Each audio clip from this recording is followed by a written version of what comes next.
And welcome back to the Always Be Building Show, sponsored by Dynasty Football Factory Network.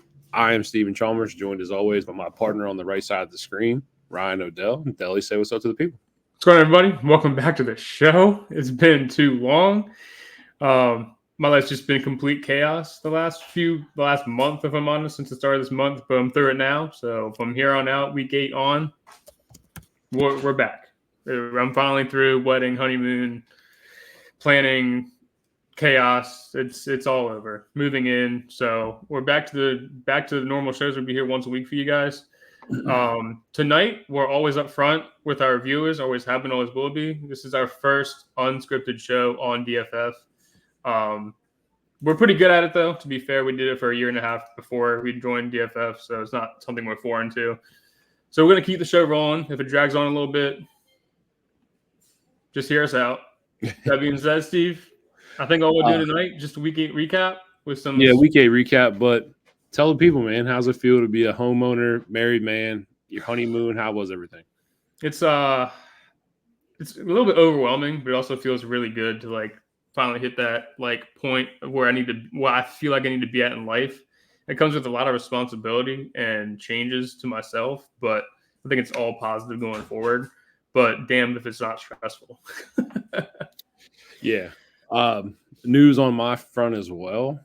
My wife and I, we are expecting our second baby. Congratulations. So things will be hectic next year. So we will approach that as it goes. But right now, she's in the morning sickness, nausea stage. So we are expecting another baby. So we are so excited on our front. Can't wait. New Chalmers running around. New Chalmers running around. So let's start off with week 8. Let's jump into... All right, so there's one thing I do want to jump into, a couple of things before we get started. Jordan Love, groin injury. We saw the MCL sprain earlier in the year. We're going into another groin injury here. So we had a 10-game streak of multi-touchdowns thrown that was broken, unfortunately, due to the injury. Not really worried about this right here. It is just a big-name player that I would like to discuss. He's talking about suiting up for the Sunday night game in Detroit. Huge game, huge implications in the division. We got 3 teams at 5-2 with the Vikings, the Lions, and the Packers. It's probably the toughest division in football this year. Any thoughts on if Jordan Love plays or if he doesn't play? Look, they keep kind of playing with him. Even for me, I think they brought him back a little bit too quick on his injury he had earlier this year. But, I mean, end of the day, groin injury or not, I think, this is the game he needs to be out there. I mean, you already said it, but, huge implications for the division in this matchup. I mean, it's hard not to put him out there. That's your franchise guy against a team that just rolled over the Titans 52-14. So, I mean, they're going to need every bit they can get to go out there and beat the Lions, and Jordan Love is definitely going to be needed. This team's rolling. Rolling. They have 4 games of 40-plus points scored. Yeah. What they did to Dallas on Sunday, the 425 game, crazy. The crazy part was Jared Goff had under 150 passing yards, and he had 3 touchdowns. The special teams was working in this game. Jahmyr Gibbs had over 100 yards. This team is tough to beat. They're the best team in the NFC this year going into week 9. It scares me with Malik Willis possibly starting for this Packers team. I think they're a very young team. I don't expect them to win this game with Love on the field anyway. But to have your franchise guy in a big game, you need him. So I'm going to say that Jordan Love is very important to this game. Very, very important. Very important. 100%. Next thing, let's get into the AR benching. This is a weird one for me. And I told you last year, everybody wrote me off, in the 4-game skid, 4-game sample. It wasn't even 4. Let's call it 3.5. He was averaging over 22 fantasy points per game. I said, but there's huge red flags here. The implications that there could be a possible bust potential here with this player. There are. He has not looked good. He has yet to have over 225 passing yards in a single game. He's turning the ball over like no other. And on Sunday, you saw something you never want to see. A quarterback quit on his team. Tapping out. Yeah. You cannot tap out. Yeah. No, absolutely not.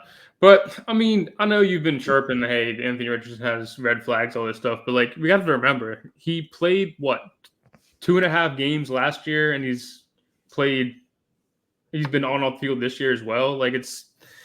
It's tough to see them give up on him so quick. I think he's got 10 career starts. He's 5-5. It's really not like egregious or anything. I get like the turnovers are a problem, but we've also seen guys pan out. Like I look at a lot of it is like there's no other Josh Allen, right? But I'm saying like it took Josh Allen about a year and a half to get his feet set in the league.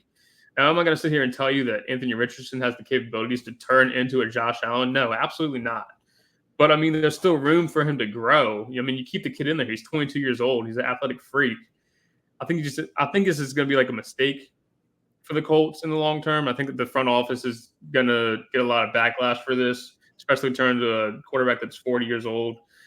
I think it's just giving up a little bit of impatience from the front office with this move. But I mean, you got guys like Daniel Jones who have started week in, week out for ever since his rookie year, and he's still playing, sadly. And you see AR get this short leash, and he's already pulled. And I mean, it's not fair to him. I mean, even Justin Fields, as bad as he was with the Bears, his first couple seasons, they stuck it out with him, and he's okay now. He's not great, but he's okay. So is this I see putting in Flacco as a win move, a let's win games move. I see putting Anthony Richardson on the field as a sell tickets move. Anthony Richardson coming in as one of the most hyped prospects athletically that we've seen in a long time. Cam Newton being the last one as the outlier athlete, 6'5", 250. We know how good he was from an athletic standpoint. Right. He sells tickets. Let's be honest, that's what it is. He's your franchise guy, quote unquote, and that's what he does. He puts fans in the stands. Yeah. But I don't. If I'm the Colts organization and I saw what I saw on Sunday, we need to have a coming to Jesus meeting. We need to sit down and we need to see where your head's at, because in that moment you showed me you're not a winner. You showed me you're not mentally tough. Yeah. I mean, I 100% agree with you in the fact that, like, hey, tapping out in the middle of a game is one of the most outlandish things I've seen for a quarterback. I've been watching football for almost all my life. I've never seen that once. So it's strange for sure. And I get the move because Joe Flacco obviously makes the receivers look better, makes the offense look better, gets the players going. But, like, if they're playing for a win now, like, what are they really shooting for here? Like, they don't have a shot at, like, Super Bowl or a deep playoff run in my mind with Joe Flacco. So it's like, what are we really doing here? I think you're saving your locker room. That's what I think you're doing. I think you're putting a veteran guy here who needs to lead. Right now, there's really no leadership, especially at the main position that you need. Anthony Richardson, to me, showed he's not a leader in that situation. But a lot of young guys on this roster. There's really not a lot of players here with a lot of championship pedigree on this roster or playoff pedigree. So there has to be a leader to step up. There has to be a leader that shows that they care about this organization. And that's what Joe Flacco is. I think this is also a move for that. I think this move shows Anthony Richardson that, look, hey, you may be a 4th overall pick, an athletic specimen, but your leash is short, bud. Yeah. So that's what I think this is. I don't think they've given up on Anthony Richardson by any means. I do see him playing meaningful football at the end of this year. If they're not in the playoff run, he's going to start. He's going to be the starter next year. Yeah. So there's that. But I will say, from a dynasty implication, this has to be scary for all those Anthony Richardson owners. Yeah. I mean, a lot of people took him top 4 picks easily. But, I mean, that was my next question to just wrap this whole thing up is, like, do we think that AR is done for with his benching? I don't think so. I mean, it's going to be weird going forward, but I would imagine at some point they got to give him the opportunity to go out there and start again. Because, like I said, he's only had 10 career starts. I think he deserves more than that. This is a little weird to me, so I'm not ready to give up on AR yet. I mean, is it scary as an owner? Absolutely, but I don't think it's something that I'm, like, sitting willing to, like, panic sell low on AR. Okay, so he was coming in for us preseason before the first week, consensus QB 10. That's where we had him at. Moved up a little bit. There were guys in redraft taking him over Lamar Jackson, which is fucking wild. I mean, that's wild, by the way. So we had him in the range of preseason Caleb, Kyler, him, Jaden, Brock Purdy, that range right there. Yep. Tua before the concussion. So I'm taking Kyler over him. I'm taking Jaden over him. I'm taking Caleb over him. I'm taking Purdy over him. So what range of quarterbacks are you flipping him for Dak Prescott? Are you flipping him for Jared Goff? Are you flipping him for Baker? I mean, when I say panic sell, I mean don't go there and like trade him for dirt, nothing, just to get him off of your roster because he's not starting now. Like realistically, you're not going to get a top quarterback from right now. That's why I don't think you should sell him. I mean, this is like a huge red flag for dynasty owners, right? We always say that dynasty is like a stock market. You have to buy low, sell high, and I think right now is a really low selling point for AR. So there's no real point in just shelling him out for like a Jared Goff type quarterback, which is probably realistically what you're going to fetch for him right now. Realistically, unless you're looking at a severely rebuilding team, you're not really going to be pawning him off on anybody that's like willing to take him on right now when he's getting benched. Would you flip him for Trevor Lawrence, who, in my opinion, has been one of the most underperforming QBs we've seen? I'm not saying it's all his fault. I've seen a lot of things go wrong in Jags games this year. A lot of injuries to some of his special guys. ETN, Ingram's missed time, Christian Kirk's missing time now. So I'm not. I don't. Brian Thomas. I think if you're trying to win now, I think you can trade AR for Trevor and probably be okay. But it's still a little scary because you think about it. Even when AR was playing bad last year, he was still getting 25, 30 points a game just because he's using his legs, and he's scary in that aspect. And I get this kind of goes back, and this is a haunting name for you, to the whole Trey Lance argument. Oh, God damn. But, I mean, you got to hold on a little longer, right? I'm telling you, man, there's going to come a time where you guys are selling Anthony Richardson for second-round picks.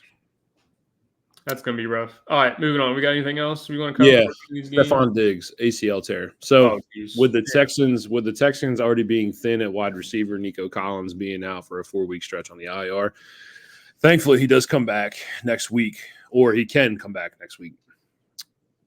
The loss of Stephon Diggs to this overall skill position group is rough. So that is why if you are a Texans owner of any skill position guys in Houston, you own Joe Mixon. I just want to talk about the running backs. Joe Mixon, overall, number 1 running back in fantasy points per game. Wow. Higher overall fantasy points per game than Derrick Henry. Just Gibbs is the one that surprises me. There's 6 running backs averaging over 20 fantasy points per game. Yeah. I just want to throw that out there. Joe Mixon, Derrick Henry, Alvin Kamara, Jahmyr Gibbs, Ken Walker, Saquon Barkley, and Bijan's close. After these last 2 weeks, Bijan's hanging around. 18, 7, almost 19. Bijan's close. So I just want to say that. The running back position is back. But anyway, let's talk about Diggs. What does Diggs' injury do to his dynasty value for you? I mean, if I'm 100% honest with you, he's been on my roster for 2 years now. So I can't really speak on what I would do for him. But, I mean, I think it's done now, right? I mean, a twin ACL at what, 30? I think he's 30 now. He'll be 31 this year. He'll be 31 this year. Like, I think it's just done. Like, it sucks. And not only that, I think this was like if you bought him in the offseason, it was because you wanted that 1-year pairing with CJ Stroud. He's on a 1-year deal. And with his ACL injury, he's done for the season. And you're going to have a chance to, it's going to be weird because he's going to be coming back from ACL. So does the team really want to take the chance on bringing him into the roster and letting him come back at age 31, 32 next season to play elite football again? Like, I think we just might have saw the death of Stephon Diggs as a fantasy player. Can he still be a valuable asset to a team as like a here or there guy? For sure. But I think this injury kind of kills him in Dynasty. Same. He was pushing that veteran group of Kupp, Evans, him, Devontae, like the low 30 or like mid to high 30s. He's probably low 40s now. Maybe he's If you can sell him off, sell him off. Also, last thing before we get started on game breakdown, get better, Chris Godwin, man. We miss you. Get better, Chris Godwin. Get better, C. Our dream guest on the podcast. One day. Delaware's finest. Get better, Chris Godwin. Oh, and get better, Mike Evans, please. Mike Evans be back. Oh, yeah. That's one thing I want to say. We have had this conversation off air, but because of how serious the implications are, the reality has set in for you and I that this will be Mike Evans' first season without 1,000 yards. Yeah, which is tough because it comes via injury, and I think we all kind of hope like we would see him get under 1,000 yards when he fell off as a receiver, but now he's going to fall victim to an injury, and that's how he loses his streak, which is Sucks. Unfortunate. Yeah. All right, so let's break it down. Eagles-Bengals game is where I want to start. So we have Jalen Hurts with 4 overall touchdowns, 1 passing, 3 rushing. Saquon Barkley over 100 yards. Devontae Smith over 80 yards and a touchdown. A.J. Brown over 80 yards. So in the 3-game stretch, the Eagles offense is clicking. They're rolling. Yep. We all expected this. We expected a high-volume passing offense with Kellen Moore coming in. The Eagles over this 3-game stretch have looked really good. I know they've had calls for Nick Sirianni's head. At sometimes the coaching calls and schemes have been stupid, but the offense has always been there. This is an elite offense. It's an elite fantasy offense, guys. Yeah, they needed AJ Brown back, and you saw it immediately. They've been rolling since he's gotten back. I think the addition of Saquon obviously adds an aspect, but I think AJ Brown and Jalen Hurts connection being there is what really kind of like brings the whole thing together. Not to sit here and tell you Devontae Smith didn't play well without AJ Brown on the field, but like it doesn't click the same without AJ Brown. They got that back now. They're rolling. The only thing I will say that sucks is we're kind of back to the realm, at least last week, where Saquon got 108 yards and you really wanted that touchdown, but we're back to Hurts stealing away the scores from Saquon, which Hurts is a Saquon owner. But I think we still take 108 yards on the ground, no problem. Yeah, this is a Saquon that's pushing for over 1,700 rushing yards on pace. He's playing the best football he's played in quite some time. So the Eagles offense, shout out to them. T. Higgins doesn't play this game, 37-17 game. Joe Burrow does find Jamar Chase. Joe Burrow's been playing lights out ball here recently. It hasn't implicated any fantasy or any wins for the Cincinnati Bengals, but from a fantasy implication, we've seen Joe Burrow play really good football here, not turn the ball over, which is another big thing. They're going to figure it out. Interception last week, but they're going to figure it out. But he's not turning the ball over. He's not. He's only got 3 picks on the season. Yeah. So with that being said, the last thing I want to discuss here is the running back splits between Chase Brown and Zach Moss. Chase Brown, the last 2 games, has outsnapped Zach Moss. I think when you look at it from a 3-down back grinder that Zach Moss is, with no truly elite upside, Chase Brown is that little guy who offers elite upside. His burst, his acceleration, his speed, his twitchiness, he offers you a lot of things, and he makes big plays happen. He's the big play guy. He is outsnapping Zach Moss now. So if you own Chase Brown, and you got him relatively late, and congratulations on that as well. Yeah, I feel like that's something that I've talked about openly is like it's probably going to come that Chase Brown steps in. I'm not a big Zach Moss guy. Nonetheless, either way, I don't think the run game of the Bengals has been the most efficient either way. So it's not something that I'm like comfortably starting one or the other. I think it's the Joe Burrow show, Jamar Chase show this year, and that's what it is. But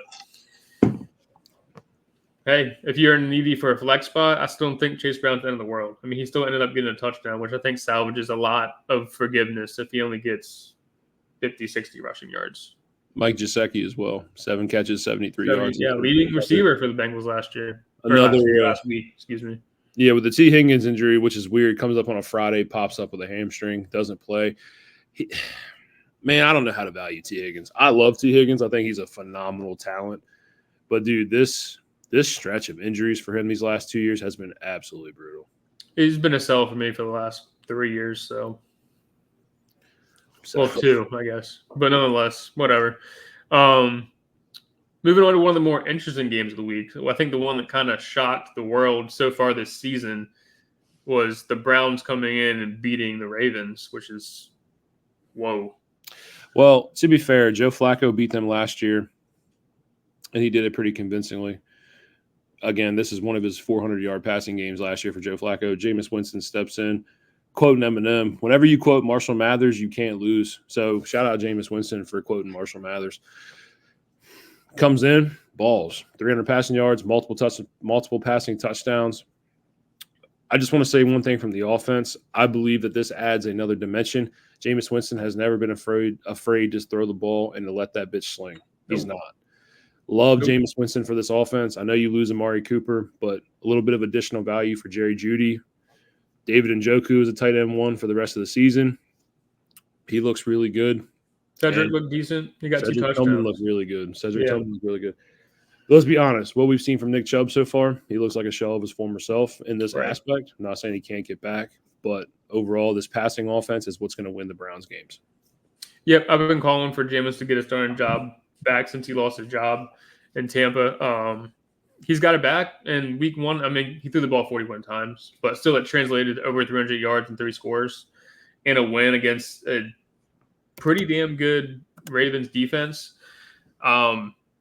The turnovers will come with Jameis, if we're being honest. It's going to happen eventually. You'll see Jameis show out, but I mean, to me, he looked better last week than Deshaun Watson did all year, to me at least.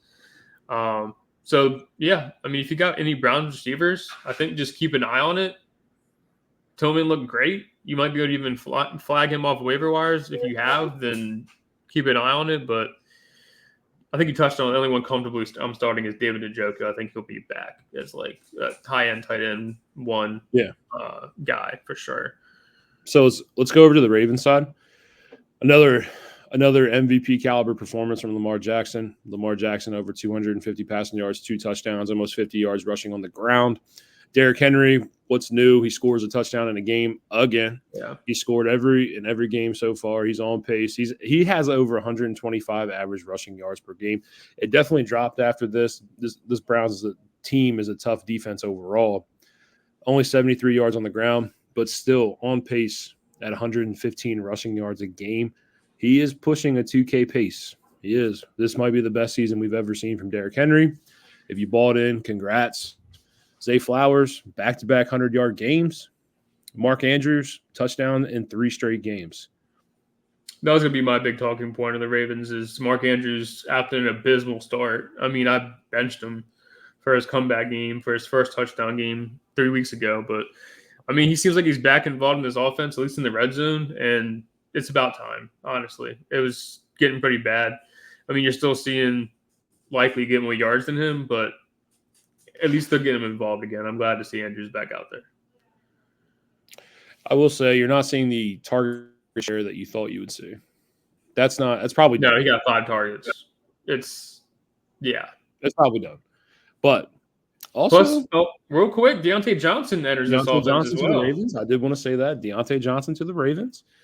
I don't know that from a fantasy standpoint, does that change anything for you in this Ravens offense? Like, are you kind of pulling back on Zay Flowers and Mark Andrews, or is it? They're the same. Him and Zay are the same receiver. It's true. So it's going to be cool to see what kind of formations Todd Monken comes up with, how they utilize Deontay and Zay. But I'll be honest with you, I really do think that the production is going to be counterproductive for him and Zay at the same time. Sucks because Zay Flowers is playing the best football of his career right now. He's playing lights out ball. He's on pace for almost 1,400 receiving yards. Great. So everybody that was selling low on Zay Flowers, I'm sorry, the dude's real. But in the red zone, it's Lamar, it's Derrick Henry, it's Mark Andrews, it's Likely. That's it. They're really not involved anyway. They're not scoring in the red zone unless it's a freak play, something they draw up. So overall, low touchdown output is what I expect for these two. I'm actually curious how the target share is going to play out. You know, Deontay has been an AFC North receiver for a long time, but he's never played with a Lamar Jackson guy. So we'll see how it plays out. I don't see him taking over as a wide receiver 1, but I do think this hurts Zay Flowers' stock a little bit. It does, and it's unfortunate because, I mean, here's the thing. I think it's 100% a push for the Ravens to say, hey, this is going to be our shot at pushing for it this year. Losing the Browns obviously makes that look bad, but Lamar Jackson has not missed a step at all, ever, once. So as long as he's out there, they're good. Derrick Henry has been everything they wanted them to be in this offense. They're rolling. I think it's just a move for them to win now, but it does sadly affect Zay Flowers. And I wish it wouldn't because he's playing great football, and I'm really enjoying watching him on the field. I don't own any Zay Flowers, but I wish I did because he's so fun to watch. I agree. The last 1 o'clock slate I want to talk about, the Jets are cooked. Looks bad. They're cooked. They're bad. I don't even know what to say. The unfortunate thing is that they came into the season with so much expectations around Aaron Rodgers and this all Brees Hall, Garrett Wilson for it to all click together. And this was going to be the year that everything came up. The defense is great. Like me and Steven predicted them both to win this division. Obviously, it's the Bills division, not even a question at this point. But man, it's got to suck as a Jets fan to like have high expectations for the first time in probably a decade or more, and have them go out and start 2-6. Like it's terrible. It is terrible, especially because you face an injury to Drake May. Drake May goes down with a concussion. Mondre Stevenson. There's no efficiency to the Patriots offense in this game. There's really not. They're not playing good ball in this game. It's just a solid defensive battle, and that's what it was. The Patriots defense went out there and they beat Aaron Rodgers. Yeah, and Aaron Rodgers, you look at his numbers, he had 2 passing scores. He had a high volume number of passing yards. Overall, they were able to run the ball over 27 times in this game. Garrett Wilson has 100 yards. But those things they didn't coordinate to anything. You lose this game. Yeah. Garrett Wilson is finally becoming that receiver that we wanted to see. He's got multiple 100-yard games with Aaron Rodgers this year. Brees Hall over this 3-game stretch has been the running back too. He's played lights out ball. Yeah. And you still lose games. I do not understand this team. I know they're banged up. I know C.J. Mosley's hurt. I know DJ Reed's hurt. I know Chuck Clark's out. I know there's a lot of things going on here. But there's no excuse. This is a game you have to win. Yeah. They do not 100%. They do 100%. Not win the game. And it's rough. But, I mean, on the bright side, on the Patriots side of things, Drake May looks pretty damn good, man. Yes, Drake May looks really good to start his NFL career. Yeah. So far, so good for him. He does. I was just so tired of watching Jacoby Brissett go out there and just play unwatchable football. Very game management. Like, you knew what you were going to get. That's just the veteran savvy guy he is. He's not looking to play and push the ball down the field. He's looking to play safe, and safe football doesn't win football. No, it doesn't. Well, this game it did somehow, but normally it doesn't. Yeah, this one did. Yeah, in a divisional game. This is a game that the Jets cannot lose. They have not won a game since the acquisition of Davante Adams. I don't know. I don't know what else to say. Can you answer me one question before we move on to the Cowboys game? Yeah. What is Davante Adams' dynasty value right now? Dude, for a second, honestly, I hope that well, this is their second week playing together. Yeah. I think it might pan out, but so far, not great. So it seems like Garrett Wilson seems to be their guy. But at the same time, it's a new playbook for Davante. So it's not to say that he's not going to give it a couple more weeks and him and Aaron Rodgers are going to start clicking again. But as far as the value goes, I mean, he was at his highest he's going to be for the last 2-3 years when he got traded to the Jets with Aaron Rodgers. And if you didn't sell him then you probably are going to struggle to get rid of him now. But I think it takes a lot because you got young guys there now. Like Garrett Wilson looks great. Brees Hall is an amazing running back. I think he falls third in this. He shouldn't, but I think he does. And I think that's going to end up hurting him as far as like a fantasy asset goes. It's really tough to value these guys. Davante Adams keeps falling down my wide receiver board. Just a guy that I don't want any parts of. I actually don't think I've ever owned Davante Adams in any dynasty league I've ever played in. I haven't either. Which is wild to me. So, not one. Next game, let's hop into it. Let's hop into the 49ers-Cowboys game. So with this game, I will say the biggest takeaway for me is just Dak Prescott's not playing good football. He's not. Yeah. The only functioning part of the Cowboys offense is CeeDee Lamb. Dude, by the way, did you know that CeeDee Lamb, after a bye week, averages 25 fantasy points per game? Like, any bye week coming out of a bye week, you just plug him in, you know he's going to ball out. Put him out there. You got, 40 this week? 30, 35, 40, somewhere I don't own any CeeDee Lamb. Yeah. You do. You own him. What did he get? He had 146. Well, I've boosted stats, so I think in my league, I think without it, he probably would have been around the 35, 36 mark, which is a huge game. I mean, 13 catches, 13 146 yards, and 2 touchdowns. I mean, he had balled. 13. Bro, he had 13 catches. Yeah. I know he won, including me, a lot of people that their fantasy matchups Sunday night. 100%. He played great ball. And it was kind of just like the offense ran through CeeDee Lamb. And I think that's what it's going to have to be. I mean, Dak looks a little off this year. I mean, he played fantastic football last year. Had Lamar not did the run, I think we could have been talking about Dak potentially being MVP last year. But he's taken a step back this year. He looks a little, like I said, he looks a little off. But Cowboys always seem to pull it together eventually. You know how it goes. So I'm not totally worried about this offense or Dak Prescott. I mean, even last year, it was a late push for Dak to be doing the things he was. I think it was from like week 9 on. He played phenomenal football. So we're hitting that time where Dak starts to click in. But yeah, this offense looks broken. It's kind of sad. Yeah, their defense, they are one of the worst defenses against the run. You see that in this game. You have a late round draft pick in Isaac Urando who had over 85 yards and a touchdown in this game. They overall, for a team, they ran over 200 yards against the Cowboys. That's absolutely inexcusable. This rushing defense for the Dallas Cowboys is bad. And then George Kittle, who is the best tight end in football this year. What? Another huge game on Sunday night. He's the best tight end in football this year. All right, cool. The tight end landscape that was supposed to be a positive has overall not been a positive. And George Kittle, Brock Bowers, right now, Kyle Pitts, who's on a 3-game tear. He's 3-game tear. You know, Travis Kelce had the best game of the season this week with the 10 for 90. So overall, right now, you know, there's a couple guys that are piecing it, but overall, consistently, George Kittle and Brock Bowers are the number 1 and number 2 tight ends in fantasy football this year. George Kittle, 128-yard game, touchdown game here, another standout performance. He's not finished outside top 10 tight ends at all this year. He's here. Yeah, so no Ayuk. I expect George Kittle to dominate for the rest of the year. Yeah.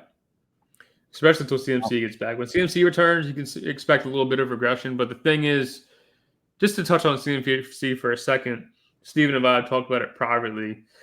But like, it's so weird because when does he realistically come back? Because Achilles and running back is such a scary combination of words. And I don't know if they want to play around with that. I don't know when realistically CMC gets back.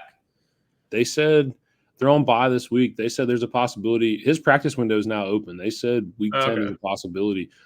But again, please temper your expectations. I do not know what you're going to get from CMC. I really don't. I mean, it's still CMC. I would still comfortably start him and see how it goes. But good luck. Good luck. Achilles is scary. Listen, we've seen it destroy young guys' careers for a while now.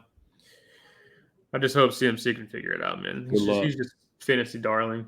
Good luck. So, last game. We have yet to talk about this.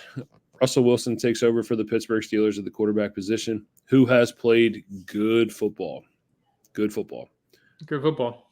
And I like overall what I'm seeing from this offense. Najee Harris, 3 straight 100-yard games. I know we've had a very, very easy schedule for the running back front. 3 straight 100-yard games. I don't know how George Pickens doesn't get this touchdown call because he taps his right foot 5 times. I don't know how that's not a touchdown, but he couldn't get his left foot down, but he taps his right foot 5 times. I don't understand that. It's one of the greatest catches I've ever seen. George Pickens, Russell Wilson. Yeah, the volume was low overall, 4 catches, 74 yards, but I want to say there was 2 plays where I thought George Pickens was going to score in this game. The catch in the red zone, or in the end zone, excuse me. And then the 50-yard strike up the left sideline where he steps out at the 5. Great play. Yeah. George Pickens overall, he's only got 1 touchdown on the season. So I expect positive touchdown regression to come for Pickens. Yeah, for sure. Exactly. It will the Wilson and Pickens will click.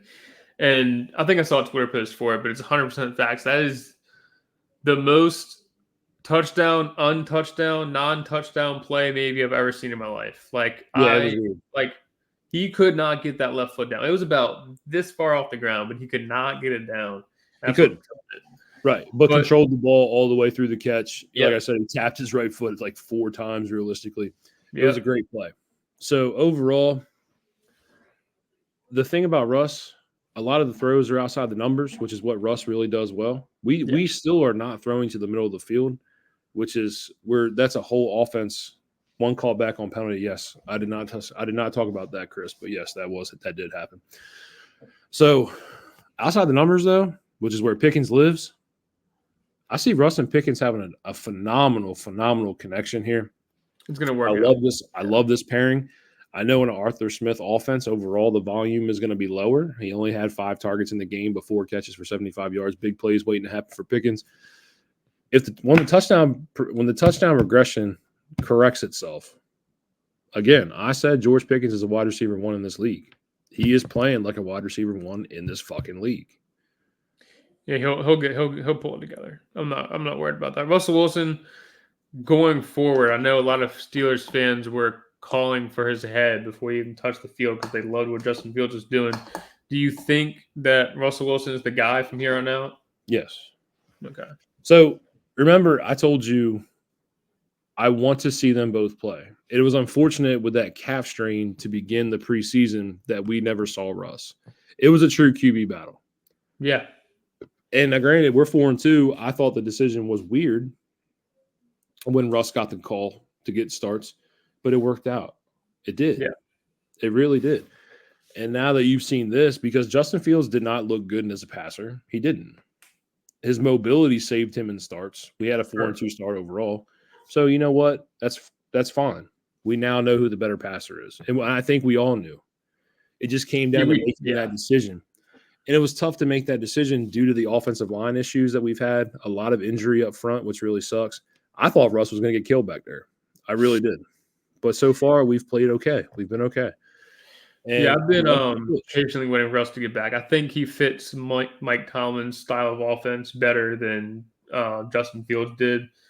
I think it was just a matter of getting him out there. I really honestly didn't expect it to come together in that first week for Russell Wilson, but it did. Second game looked just as good. I mean, he did play the Giants. God bless us as a Giants organization, but still played pretty well out there. 20 for 28. Completion percentage is up there, playing better than he was last 2 years in Denver. I think this might be a little bit of a revival here for Russell Wilson. Well, it's been a long time since he played with a team of this pedigree and a team and a coach like Mike Tomlin. We can do anything great. We can turn anybody around. We're the Pittsburgh Steelers organization. It's just what we do. True. Let's hop on over to the Giants side.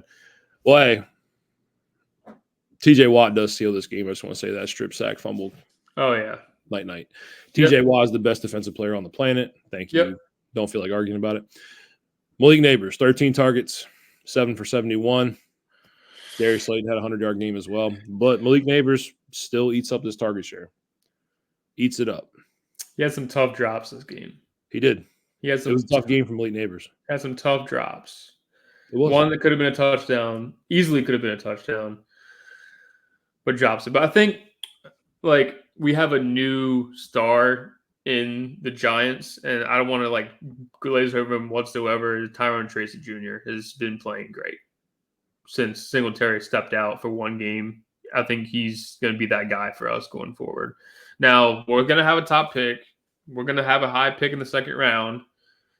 There's a lot of good running backs coming out this year. We could see him get replaced quickly, but, man, I mean, if you got Tyrone Tracy in your roster, I think you start him comfortably from here on out. I think there's a lot of holes that you guys need to fill. So, obviously, the QB position is your biggest need. Yeah. So, you use a first-round pick on Evan Neal. Hasn't panned out at all. Andrew Thomas, premier left tackle. You need protection up front. Let's be honest. Yeah. We always say this. Offensive linemen are not the sexy pick in today's NFL, but they matter. Just look at it. Look at the Chargers organization this year. Joe Alt making all the difference in the world. Joe Alt has shut down everybody he's played. He has. Mm-hmm. He's the best fucking left tackle in the game probably at this point, except for Trent Williams. He's playing lights out ball. That matters. You have a lot of holes from the linebacker position to the secondary position. There's a lot of things. I think Tyrone Tracy can survive this draft. I've been very impressed. I've been very impressed with Tyrone Tracy. He looks I mean, he looks really great. good. I hope he stays around because, I mean, kid looks legit. It was just that it was that thing. Another wide receiver turned running back. How many of these guys have we seen in the league have come in and have had success? We always talked about it. Gibson couldn't play because of the fumbling issues. He He kind put of the ball fizzled in the out. truck. Look at Tony Pollard. He's still playing. Yeah. He's 27 years old. He's having a solid NFL career. He's having a great year in Tennessee. Great year. These guys work out. They really do. So let's say this. We're going to do a little Thursday preview. Let's pull it up. Jets, Texans in New York. You taking the Texans? I kind of low-key want to fade the Texans right now. The loss of Diggs, I think, on a short week, making that adjustment is a little weird. I think they're going to lean heavily on Joe Mixon. Obviously, they have. They're going to continue to do so. But, I mean, who's CJ throwing the ball to? You got Tank Dell, baby. obviously. Noah Brown. Noah Brown's on the Commanders. That's De'Ami Brown. Oh, shit, you're right. Yeah, Noah Brown's back in action then. Noah Brown, baby. But yeah, I mean, I kind of want to take the Jets because I think they need to win a game, but I think the Texans are still going to pull it out. But I'm a little bit hesitant. It feels like a trap. But yeah, I'm going with the Texans. Spread comes in at the Texans are call it a money line game -1. So again, Azeez Al-Shahir is out. Noah also. Okay, so I wasn't wrong. Okay. Whew. I thought it was losing my mind. Anyway, whatever. So you got a lot of injuries out right now. Jimmy Ward's out, Jared Patterson, their center is out, Azeez Al-Shahir is out, obviously Dameon Pierce is out. Nico's on the IR, Stephon Diggs is done. You're gonna take the Texans here? Yeah, it feels like a trap, but I'm still gonna take the Texans. So I will say this. Houston Texans are a bottom 5 team in passing yards allowed. Aaron Rodgers has gone over his passing lines in the last 3 starts. I'm going to take the Jets here. I'm going to get burned. I know I am, but I'm going to take the Jets here. It is a money line game. It's a 1-point favorite. I'm so tempted to take the Jets, but I'm going Texans. This offense is going to look weird. The Texans offense is going to look a little strange out there without Diggs on a short week, but we'll see how it plays out. Yep, I'm going to take the Jets. So it is close. ESPN has it 51-48. I don't care. I don't care. So it feels so good to be back, man. I'm glad you're back. I'm glad you had fun on your honeymoon. Congratulations, man. Being a married man, moving into your house and all that. It's a great feeling. So we're very happy for you. DFF family did miss you. 141 people came out tonight to see you back. Feels good. They came for you too, big dog. But hey, glad all those people came out to see us tonight. It means the world to us, obviously. But it's good to miss a couple weeks for me, especially, and still come back on here and have the people show out that normally do. And that's all we can ask is people that get on camera and talk about football. Straight up. So thank you for coming out. Thank you for your time. It's been a fun one. We'll be back next week, guys. On that note, we are out. And remember, always be building.